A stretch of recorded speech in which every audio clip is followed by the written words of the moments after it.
Joe. Hi, Joe. Hello. Happy New Year. Suppose. Yeah.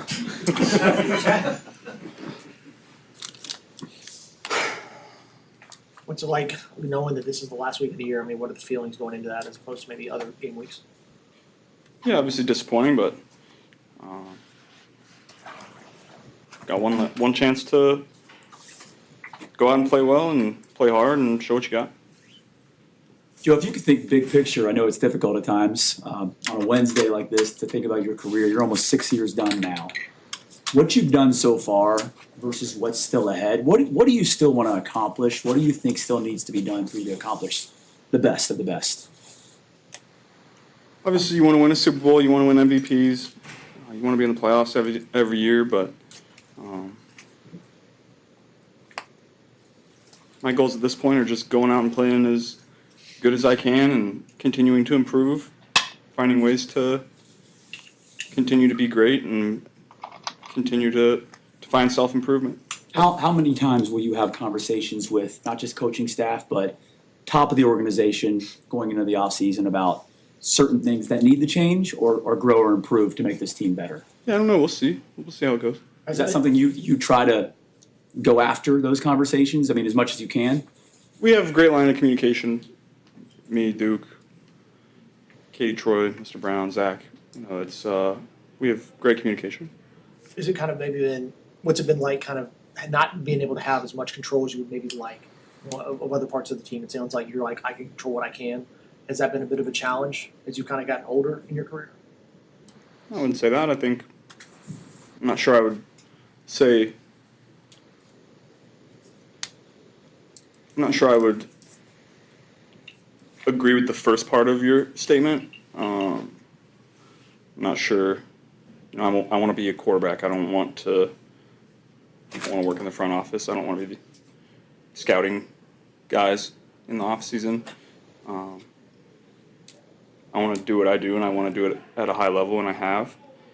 And I'm going to continue to find more and more ways that I can help myself get better, help the team get better, and put ourselves in good positions. So a better way to ask that would have been, have you just been trying to focus on everything you can control and just kind of say, like, this is kind of what I can deal with, let me try to handle that as best as I can? Has that been a bigger point of emphasis this year for you think? Yeah, I would say that's fair. I think my job is to, number one, play as well as I can. Number two, continue to improve. And number three, be the conduit between coaching staff, front office, and the locker room. Relay feelings that players have, relay sentiments in the locker room, because coaches in front office, they're not down there every day and they don't understand a lot of the things that go on in the locker room. And so I think as a quarterback, your job is to relay some of those things. How important is it for this franchise this offseason to make whatever the moves are, but the necessary moves, so a year from now we're not saying, oh, well, it's the final game? Yeah, we want to be competing for championships every year. We don't want to be in the spot that we're in now. So something's got to change, whether it's players that we have continuing to improve and get better and playing championship caliber football, or bringing guys in that will, or whatever it may be. Obviously, something has to. Joe, I don't know how much college football you watch over, 23, 24. I asked this because, Shedeur Sanders going to be starting for Cleveland on Sunday. Did you get a chance to watch him? And if so, what do you think of his game and also kind of how he's handled the unusual spotlight that's kind of come with him? Yeah, I really enjoyed watching him in college. I thought he made a lot of plays.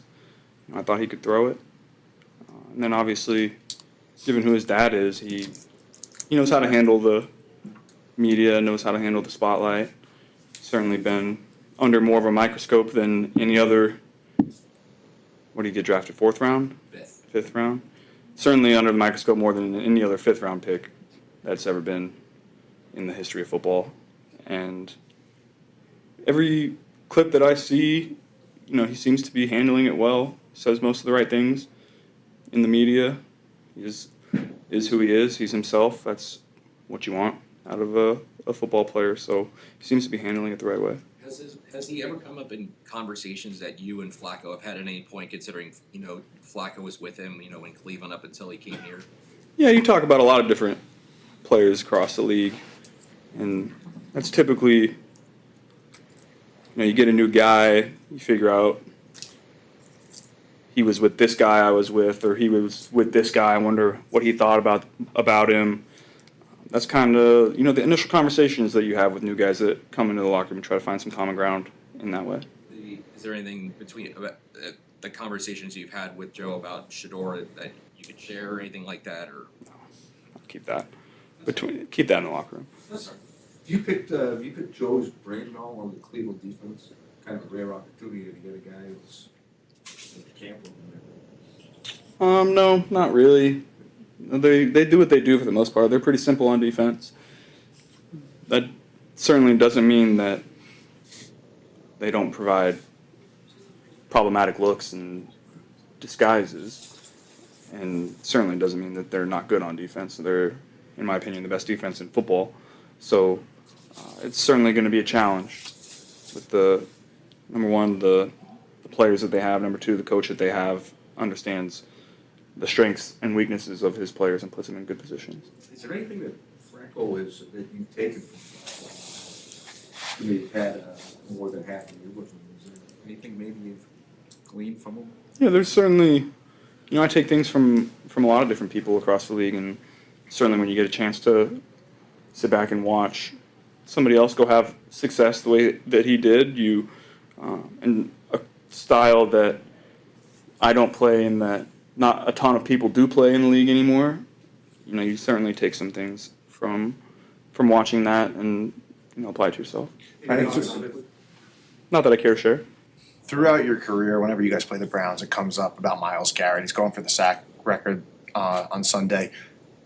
And I know you've answered this before, but what is it that makes it so difficult, that he's so different, Myles Garrett? What about him? He's more athletic than everybody else on the field. He's bigger, stronger than everybody else. He has a mindset that he's not too high or too low at any point, which is pretty unique for defensive linemen. I think he's probably got a unique mindset as far as that position goes, but it's one that you can appreciate. He's a guy that I've kind of gotten to know over the years, and I like him as a person, and he takes his job very seriously, and he's a guy I have a lot of respect for. Your thoughts on him potentially sacking you for the record? He's got me a lot. Joe, you've talked about wanting to have a lot more fun in recent weeks. Are you having fun right now, even though this season has been a losing season these last couple of weeks, scoring a lot? Has that been fun for you? I have had fun. I think I have fun playing football. It's certainly difficult when you can't. And, I had fun last year too. Certainly frustrating at times. That's life in the NFL. That's life of playing sports, and that's why you play it at the beginning. You feel emotions that you don't feel in other parts of your life, highs, lows, all the above, everything in between. That's why people fall in love with sports. Fans feel it. We feel it. Coaches feel it. Everybody feels it. And that's why you fall in love with it from a young age, and that's personally why I do it. How big would it be for this offense to continue what you've done over the past couple of weeks against that defense? Yeah, we want to go out and play well. Obviously, anytime you step out there, you want to execute the plan at a high level and put points up and play well. But anytime you play a divisional opponent, the stakes are raised a little bit. Given what you said a few years ago about the window being your whole career, how do you kind of square that with how the last few seasons have gone, given what you expect to accomplish at the end of each year? Yeah, I feel confident every time I step foot on the field that we have a great chance to win. And really this year, I've played however many games, and we've won more than we've lost, and I feel good about that.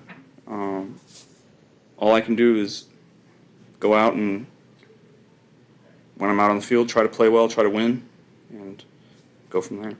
Joe, With the calendar year ending today, what's your New Year's resolution? Be happy.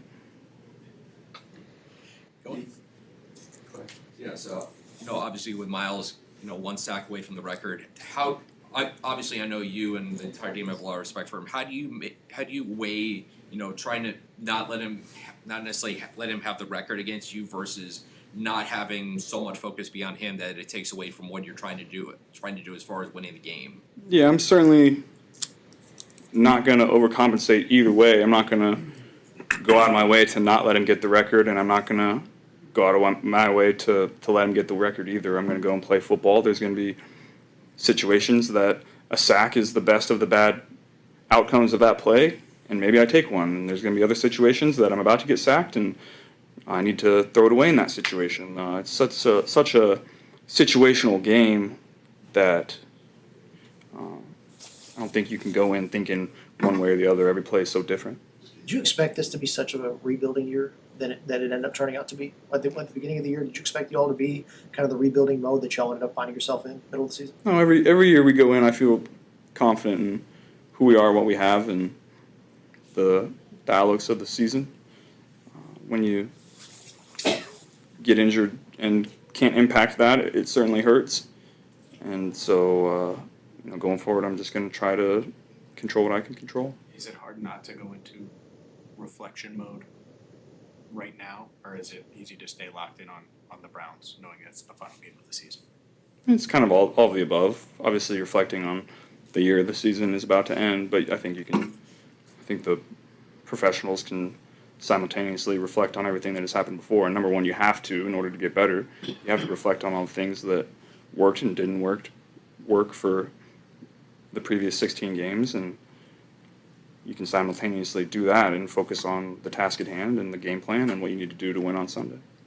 How much better prepared do you think your offensive line is compared to week 1 for that Myles Garrett challenge? Yeah, I think they're playing exponentially better than they were at the time. And I know they're excited about the challenge. I know, their front is tough to deal with, starting with him, but they have a lot of other guys too that can be very challenging to handle up front. So I know they're excited for it. Given the style that you guys play, what do your tackles, do you think your tackles are judged maybe differently, maybe because you guys play a style that not a lot of teams do? How do you think they fared? Yeah, I think this is the most comfortable I've felt back there since I've been in the league. I think we've also done a better job this year of mixing in different looks, different personnels, and running the ball in different situations. And I think that has helped those guys up front and helped us as an offense too. Obviously we're built on the outside and the explosive pass game, but I think we've taken a step this year as far as being a physical downhill run team. Are you mentioned more the different comfortable looks. under center than you've been in the past? I've always been comfortable in whatever's asked of me for that play. You mentioned the different looks could be part of the reason, but why, in your opinion, otherwise, has the offensive line gotten so much better throughout the season this year? Well, you should get better throughout the season. I think if you're not getting better throughout the season, then it's one of two things. Either you have a lot of injuries throughout the year and those guys don't have a ton of time together, or you don't have the right guys. Because if you're not getting better throughout the season and you have all the same guys out there, then those guys aren't talking through technique, talking through different looks, talking through how they're going to help each other in all these different situations that pop up throughout the game. And so any good player is going to consistently improve game to game, week to week. So then couldn't you make the same argument then for a defensive line? They should be getting better throughout the season. Like, do you think the offensive line has the advantage as the season goes on? I've always felt like it's easier to play defenses at the end of the year, mainly because of injuries and different guys coming in and out of the lineup. Very rarely do you play a defense in November, December, January that has all the same guys starting as they did August, September, and whatnot.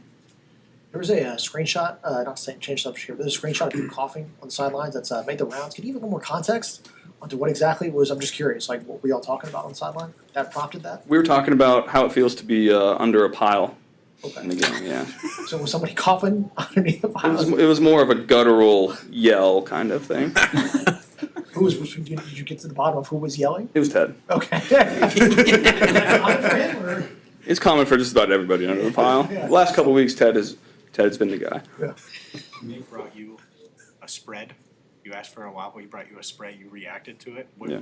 How much did he bring? Too much. Too many things. I appreciate it, but I didn't need 6 6 things. I just needed one little snack, and then I was going to be good to go. Joe, this might be a hard one to answer. I'll try not to ask it in a clumsy way, but we have a reporter working on a story with a family who lost a 13-year-old boy unexpectedly in the last couple of weeks. Lifelong Bengals fan of you and Jamar and all the stars on this team, and they've kind of vowed to go to every Bengals home game when they can going forward. I guess the question is, there are people going through hard times this time of year. They're also diehard Bengals fans. How do you receive that? How aware are you of that? That, you know, you having a big highlight or a big play when they're there and also mourning is meaningful for them. Yeah, I take a lot of pride in the fact that what I do brings people together and brings happiness, and you know, for me personally, brings my family and friends together, gives us a chance to come to the games, interact, gives my friends, high school coaches a chance to get together and come and see me play. I take a lot of pride in that. And then obviously not just my family, but Bengals fans across the world. You know, I hope that I and we can bring people together at the end of the day. That's what sports does. That's another reason why people love it. It unites people. You find common ground with people that you otherwise wouldn't, and then it builds relationships and love and all of those things. And so, you know, I take a lot of pride in that. That's why, you know, I fight so hard to be on the field and fight so hard to go and play well, because I know that it means a lot to a lot of people. Thanks, guys. Thanks, Joe. Thanks, Joe.